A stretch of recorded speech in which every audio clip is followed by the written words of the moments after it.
Maamuzi yanayoibua hisia tofauti miongoni mwa Wanaafrika Mashariki na kutafakari kuhusu mustakabali wa Jumuiya ya Afrika Mashariki. Abdullah Makame, mbunge wa bunge la jumuiya hii, anasema kwa ujumla mabadiliko haya yanalenga kusaidia jumuiya kusonga mbele kwa kuhakikisha uwajibikaji wa wabunge, lakini mataifa wanachama wanahakikisha kila taifa linatoa mchango stahiki. Ili hilo lifanyike, hiyo michakato ifanyike, inabidi sasa hivi wajitahidi sana Sekretarieti ya Afrika Mashariki na baraza la mawaziri wafanye juu chini, hasa hayo marekebisho yafanyike. Ingawa tumeona kwamba katika miaka ya nyuma wakuu wa nchi wanatoa maelekezo alafu wanakwenda marekebisho yanakwama kwenye baraza la mawaziri la kisekta la sheria na katiba.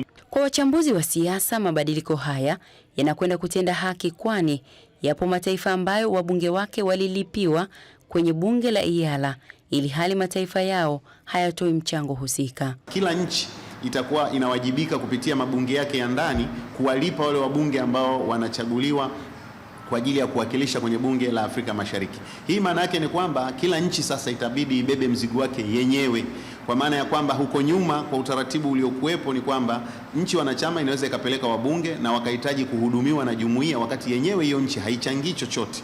Na unaweza ukaona kwamba kwa hatua hii ya mabadiliko haya itafanya sasa kila nchi iweze kuwagharamia wabunge wake, na hii pengine inaweza ikasababisha vikao vya bunge hili visiweze kukwama kama ambavyo ilishuhudiwa katika siku za huko nyuma, ambapo walikuwa wanashindwa kufanya baadhi ya vikao na kushindwa kufanya utekelezaji wa miradi ya kikanda kwa sababu ya ukosefu wa fedha za kujiendesha. Wadau na wafuatiliaji wa masuala ya mtangamano ndani ya EAC nao wametoa mitazamo yao. Kwanza wa nchi wanachama kuendana na ukubwa wa uchumi na kunufaika kwao na utengamano wa Jumuiya ya Afrika Mashariki, tunaafiki kabisa kwamba hilo litaweza kuweka uhai wa jumuiya yetu ya Afrika Mashariki ambayo ilipata mtikisiko hasa kwa baadhi ya wanachama kushindwa kutimiza wajibu wao wa kuchangia. Nataka EAC iwe kiuchumi zaidi. Kiuchumi manake tunataka kufanya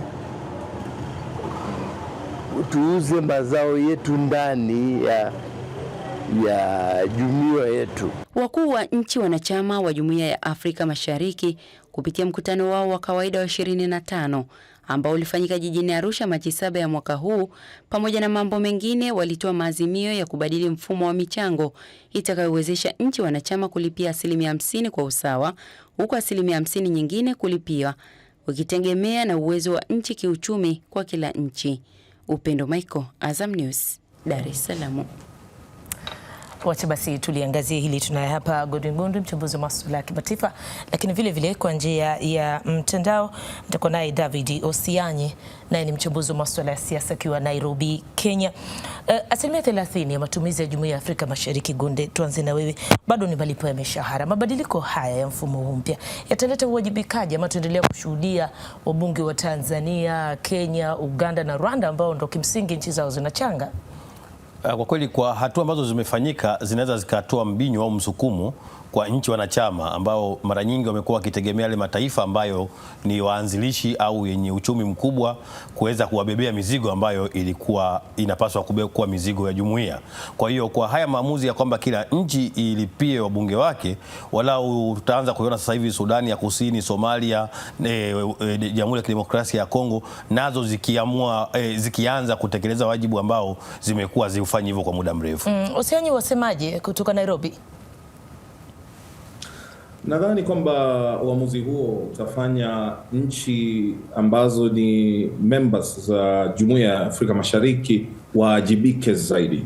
Kweli alivyosema kakangu hapo, kuna nchi ambazo zimekuwa kwenye jumuiya lakini hawajibika. Inamaanisha kwamba utapata kwamba wale ambao wanalipa zile hela ambazo wanahitajiwa kulipa kama Kenya, Tanzania, Uganda na nyinginezo wamekuwa wakibeba wengine mgongoni. Kwa hivyo uamuzi huu ni uamuzi bora, utasaidia wale ambao walikuwa wanalegea wasaidie kufanya hima ili tusukume gurudumu hili pamoja. Tunashuhudia Tanzania ikishika nafasi ya pili sasa baada ya Balozi Mwapachu kushika nafasi ya ukatibu mkuu jumuiya hii. Sasa tunampata Balozi Mbundi. Inaleta taswira gani ya uendeshaji wa jumuiya hii kwa hivi sasa? Balozi Mbundi anaikuta jumuiya katika wakati huu ambapo mabadiliko pia yametokea.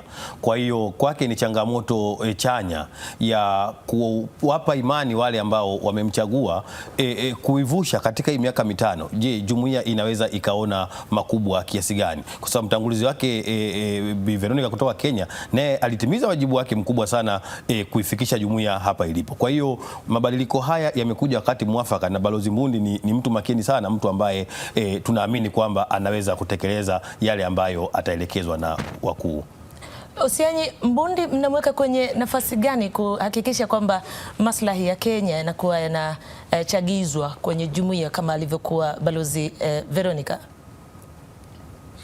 Kwanza wacha nimpongeze sana katibu mkuu ambaye anachukua hatamu kutoka kwa Bi Veronica Nduva, lakini anapaswa kujua kwamba nafasi hiyo ilifaa kuwa ya Sudan Kusini, ila Sudan Kusini hawakuwa wametekeleza wajibu wao wa kuhakikisha kwamba wamelipa hela zile ambazo zinafaa kulipwa kama wanachama wa Jumuiya ya Afrika Mashariki. Kwa hiyo anapoingia kwenye kazi hii kwa miaka mitano inayokuja, tunatarajia kwamba ataendelea na yale mambo yaloanzishwa na Veronica Nduva ama Bwana Patrick Mathuki hapo awali. Na itabidi amekusanya nchi zote pamoja, kuwasukuma na kuongea na rais mbalimbali kuhakikisha kwamba wametimiza majukumu yao kama nchi za Jumuiya ya Afrika Mashariki, kwa sababu mimi nimewahi hudumu kama naibu waziri wa biashara na uchumi ama na ujasiriamali nchini Kenya, na ninajua umuhimu mkubwa wa Jumuiya ya Afrika Mashariki haswa kwa kupanua soko kwa nchi zetu zote. Nashukuru sana.